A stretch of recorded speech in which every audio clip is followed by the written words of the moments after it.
अध्याय 14। उसके लंबे बाल अपनी चमक खो चुके थे और बेजान थे। उसने अपनी उंगलियों से उन्हें कंघी की और बालों के गुच्छे उसके हाथ में उलझ गए। धत तेरी! दर्पण में लड़की का चेहरा सिकुड़ गया। क्लोई दर्पण के एक कदम और करीब आ गई।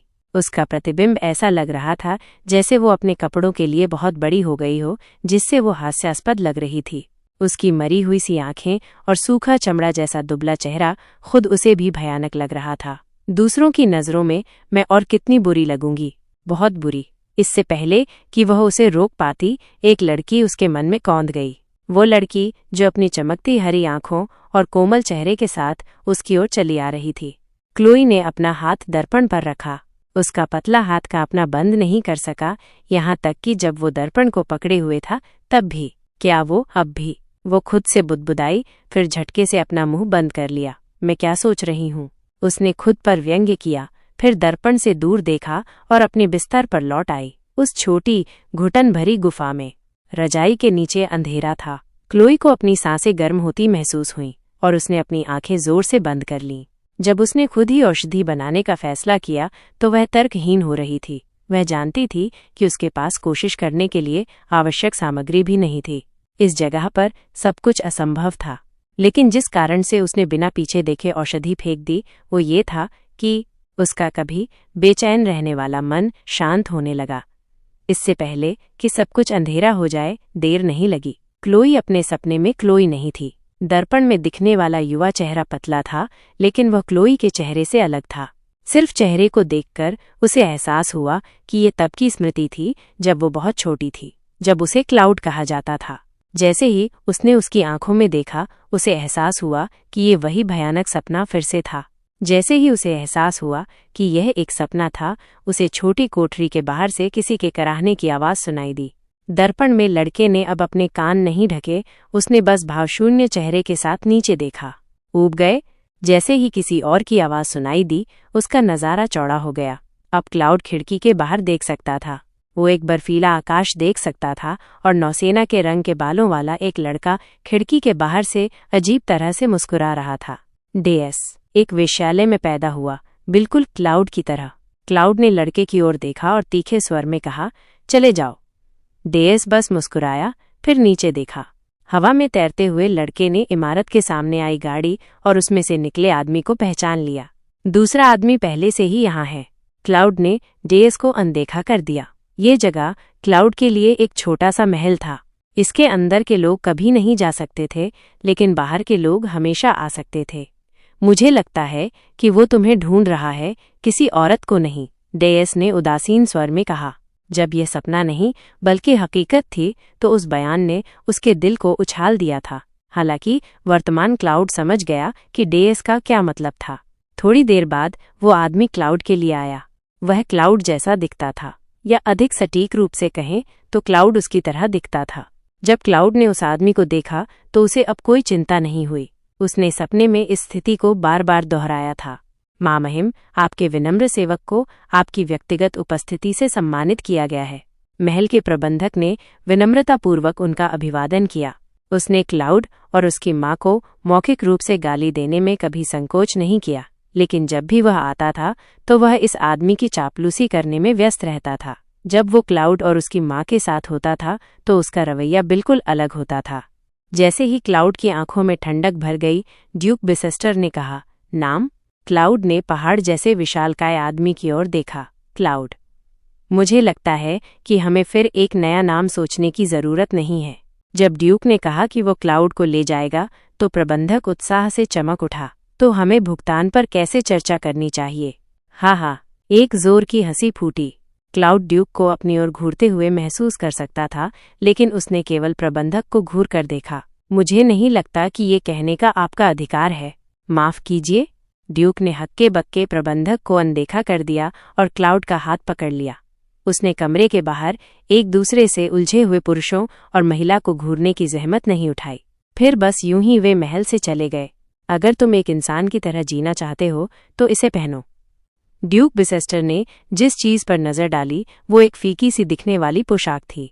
क्लाउड इतना छोटा था कि अभी तक उसका लिंग बताना आसान नहीं था। वास्तव में उसका चेहरा इतना खूबसूरत था कि कई बार लोग उसे लड़की समझ लेते थे। हालांकि यह अभी भी अस्वीकार्य था। क्या वो पागल था? वो भविष्य में स्थिति को कैसे संभालेगा? हालांकि क्लाउड ड्यूक के प्रस्ताव को अस्वीकार नहीं कर सका जब उसने क्लाउड को गाड़ी में डचेस के बारे में बताया। और बस यूं ही क्लाउड लेडी क्लोई डायने बिसेस्टर बन गई। हालांकि अपनी पहचान छिपाने से वो एक इंसान की तरह नहीं जी सका। जब ड्यूक ने क्लाउड को इस स्पष्ट प्रमाण के रूप में लाया कि वो धोखा दे रहा था, तो डचेस गुस्से से आगबूला हो गई और क्लाउड को कोड़े मारने लगी। कोड़े मारने की क्रिया तभी रुकी जब ड्यूक ने क्लाउड को छोटे हवेली में स्थानांतरित कर दिया। तब से क्लाउड को अपनी विग और पोशाक में एक गुप्त जीवन जीना पड़ा। इस घिनौनी जगह को छोड़ने में असमर्थ होने का कारण ड्यूक के साथ उसका अनुबंध था। जब क्लाउड ने भागने की कोशिश की, यहाँ तक कि सड़कों पर रहने के लिए भी, तो ड्यूक ने उसे रोक दिया। उस समय क्लाउड ड्यूक से बहुत छोटा था। ड्यूक अभी भी एक विशालकाय आदमी जैसा लगता था। ड्यूक ने उसे बताया कि साम्राज्य के कानूनों के अनुसार 18 वर्ष की आयु होने पर उसे हवेली छोड़ने और अपने दम पर रहने की अनुमति है। उसने मदद करने की पेशकश भी की। ये कुछ हद तक एक सुझाव जैसा लग रहा था, लेकिन क्लाउड जानता था कि उसे ड्यूक के प्रस्ताव को अस्वीकार करने का कोई अधिकार नहीं है। ये हर दिन दुर्व्यवहार पर दुर्व्यवहार था। जितना बुरा व्यवहार उसके साथ किया गया, उसने अगोचर रहने की कोशिश की। जब लोग किसी महत्वहीन चीज को रौंदते थे तो पीछे मुड़कर नहीं देखते थे, लेकिन अगर वो चीज ध्यान देने योग्य होती थी तो वे हमेशा पीछे मुड़कर अपनी करतूतों की पुष्टि करते थे। और इस तरह उसने 8 साल बिताए। अब कपड़े अजीब नहीं लगते थे और उसने किसी भी समय गिर सकने वाली विग पहनने के बजाय अपने बाल बढ़ाने का फैसला किया। क्लाउड छोटी हवेली की गुड़िया बन गया और एक गैर मौजूद जीवन जिया। हालांकि एक व्यक्ति ऐसा था जिसने उसके इस जीवन को बदल दिया। ब्लेयर थॉर्प, वह नौकरानी जो उसके लिए खाना नहीं बना पाने के कारण फूट फूट कर रोई थी। वो जो हर बार उसके दुर्व्यवहार करने पर और मजबूत होकर उठी और अपनी उपस्थिति की पुष्टि की। शायद इसी वजह से उससे सिर्फ एक दिन दूर रहने पर भी वह उसकी उपस्थिति की तलाश में रहता था। वो अभी तक वापस क्यों नहीं आई? आकाश अंधेरा था, लेकिन नौकरानी नहीं लौटी थी। क्या उसने नौकरी छोड़ दी होगी? ये सिर्फ एक क्षणिक विचार था।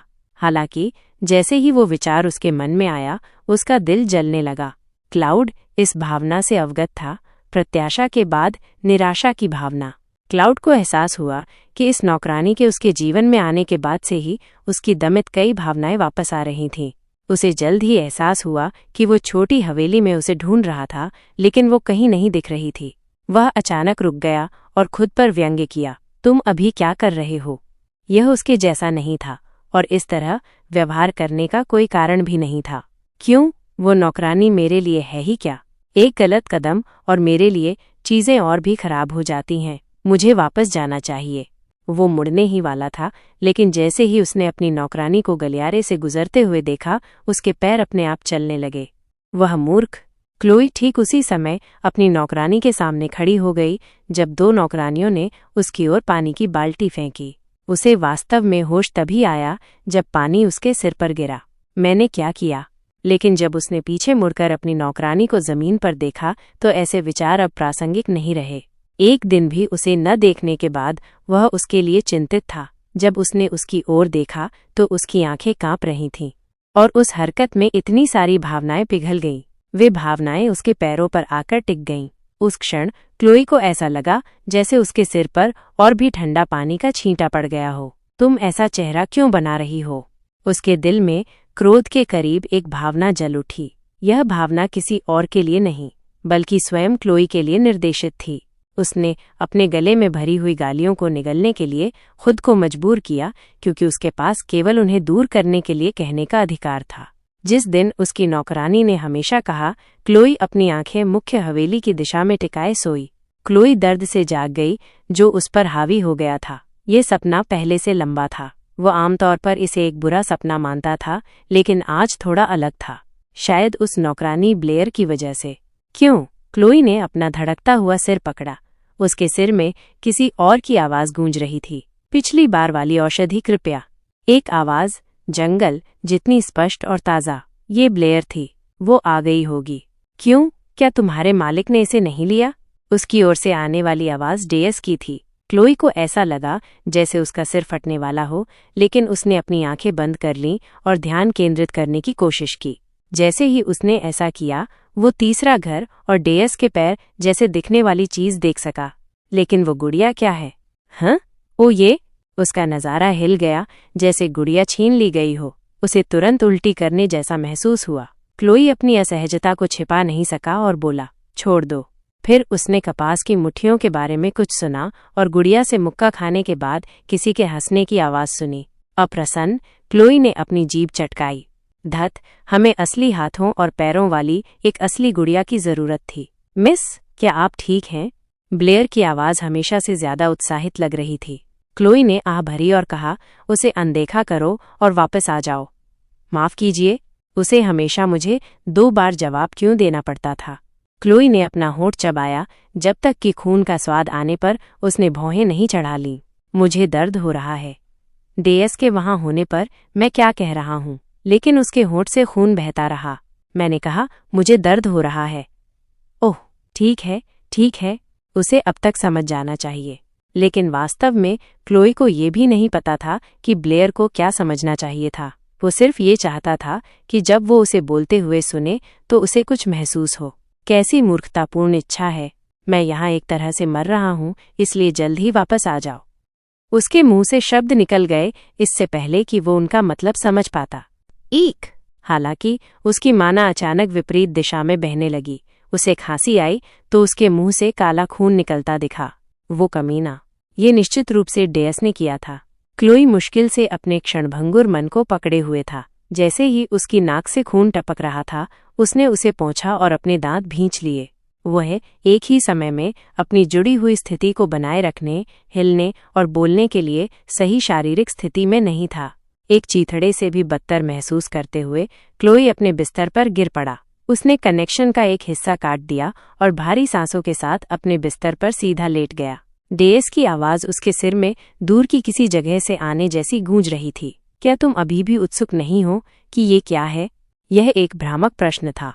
क्लोई ने अपनी कांपती उंगलियों को अनदेखा करने की कोशिश की। वो इस स्थिति को फिर से जोड़ने और समाप्त करने के बारे में सोचने तक की स्थिति में नहीं था।